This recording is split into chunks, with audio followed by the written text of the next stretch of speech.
vinha terror, vem o pecado. O trecho que nós escutamos do livro de Gênesis narra-nos a queda dos primeiros pais. Aquela narrativa famosa que nós conhecemos como o nome do pecado original. Qual é então o pecado dos primeiros pais? Às vezes, nós tendemos a interpretar mal esse texto. Qual é o pecado de Adão e Eva? O pecado de Adão, o pecado de Eva, é querer se tornar como Deus e, portanto, subverter a ordem da criação. Ele já não quer mais se reconhecer como criatura, como limitado, como dependente, mas se acha autossuficiente, até mais que Deus, para decidir tudo na minha vida. Esse é o pecado, o maior dos pecados. Achar-se superior à vontade de Deus, a soberba, o orgulho, a concupiscência, como dizia Santo Agostinho. Daí a importância de refletir nesse tempo quaresmal. Se querem tornar discípulos, seguidores de Jesus, é necessário abandonar aquilo que me afasta da vontade do Pai do céu. Ainda que essas propostas sejam sedutoras, ainda que essas propostas aparentemente nos tragam um benefício, o maior benefício do ser humano é estar sob a vontade de Deus. Essa é a razão da nossa felicidade. Quando não entendemos isso, nós nos perdemos, nós caímos, nós fraquejamos. Essa então é a primeira atitude que nos é narrada pela liturgia de hoje, baseada na soberba, na prepotência, no orgulho, de achar-se capaz de decidir tudo sem recorrer à vontade de Deus. A segunda atitude nos é apresentada na segunda leitura, narrada da carta de São Paulo aos Romanos. Nós vemos o apóstolo apresentar a pessoa de Jesus em oposição ao primeiro Adão. E disse-nos o apóstolo: se como homem a desobediência gera a morte do pecado, por um homem, Cristo Jesus, nosso Senhor, entra também no mundo a salvação. Nós temos então, de um lado, a desobediência na pessoa de Adão, e por outro lado, nós temos a obediência irrestrita na pessoa de Jesus. Jesus foi obediente até a morte, até as últimas consequências. Como Jesus pode ser para nós um modelo daquilo que Deus ensinou para cada um de nós que vivemos. Deus deseja de nós uma vida plena, mas ela não está isenta de momentos difíceis que nos levarão a tomar decisões. Mas a melhor decisão, a mais acertada, é aquela que, numa postura de humildade, reconhece-se dependente de Deus e lhe é obediente até o fim.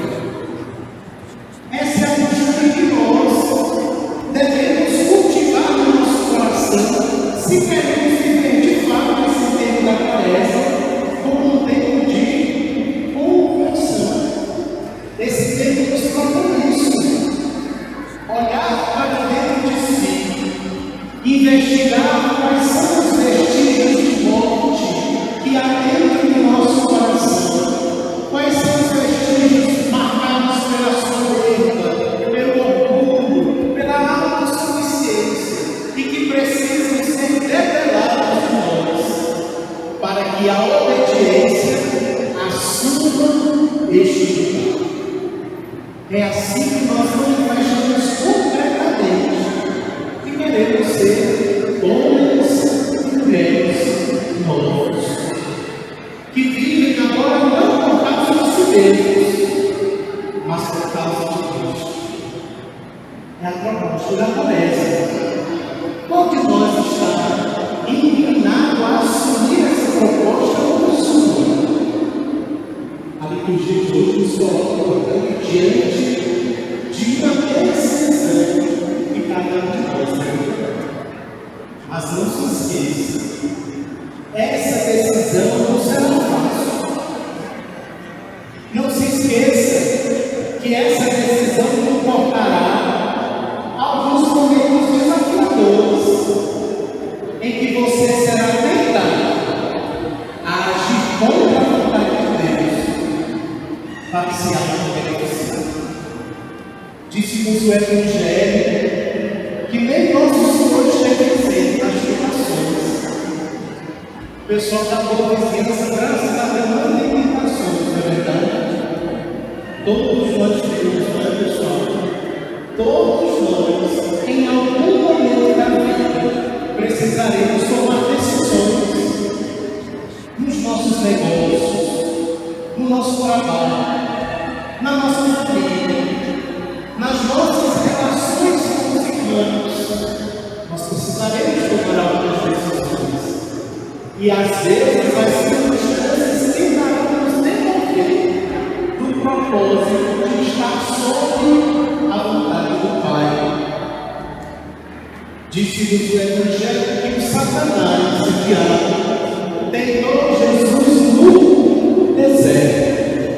Esse texto sucede àquele que nos fala do batismo de Jesus. Jesus havia sido batizado e é então conduzido pelo Espírito ao deserto. E lá ele será tentado. Curiosamente, isso é um símbolo, um sinal daquilo que todos nós estamos vivendo. Depois do batismo, já mergulhamos na morte de Cristo, já ressurgimos com ele para uma vida nova. Nós seremos lançados no deserto da existência, no deserto da vida real, que vai impor sobre nós algumas dificuldades, algumas tentações. Qual é a primeira tentação de Jesus? O pão sem trabalho. É a primeira tentação de Jesus. Se tu és o Filho de Deus, manda que estas pedras se tornem pães. Como se Jesus tivesse de ser um milagreiro, como se Jesus tivesse de se beneficiar da sua divindade para realizar algo que não constrói a humanidade. Nosso Senhor nos coloca então a melhor saída para esta tentação. Não só de pão vive o homem, mas de toda a palavra da boca de Deus. Muitas vezes na vida nós também somos tentados pelo mesmo motivo.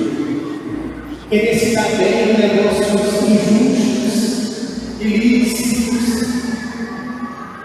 Qual é a fome que nos move? É a fome do pão desse mundo ou é a fome da graça do céu?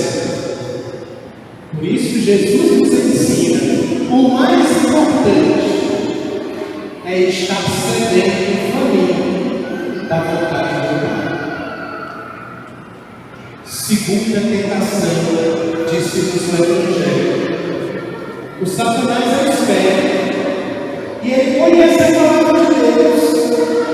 Às vezes até mais que nós, que não nos dispomos a ler, a meditar, e às vezes por qualquer coisa, nós nos desenganamos da vontade de Deus, porque não temos segurança sobre qual é a sua palavra.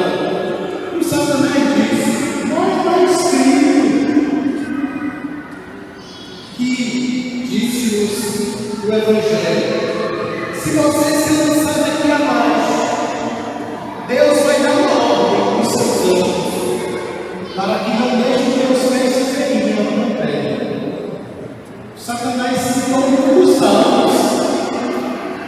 nós que estamos ordenados temos a obrigação de rezar todos os dias. Às vezes a gente lê a palavra de Deus, mas não extrai o seu significado mais profundo, ficamos na superfície e podemos ser enganados até pelo diabo, achando que seguimos a palavra de Deus, mas na verdade não mergulhamos na sua profundidade. Daí dizer Jesus, também está escrito. Jesus usa a palavra de Deus contra a má interpretação da palavra de Deus e diz: não pecarás o Senhor teu Deus. Onde está o teu tesouro? Ali tua vida se rende.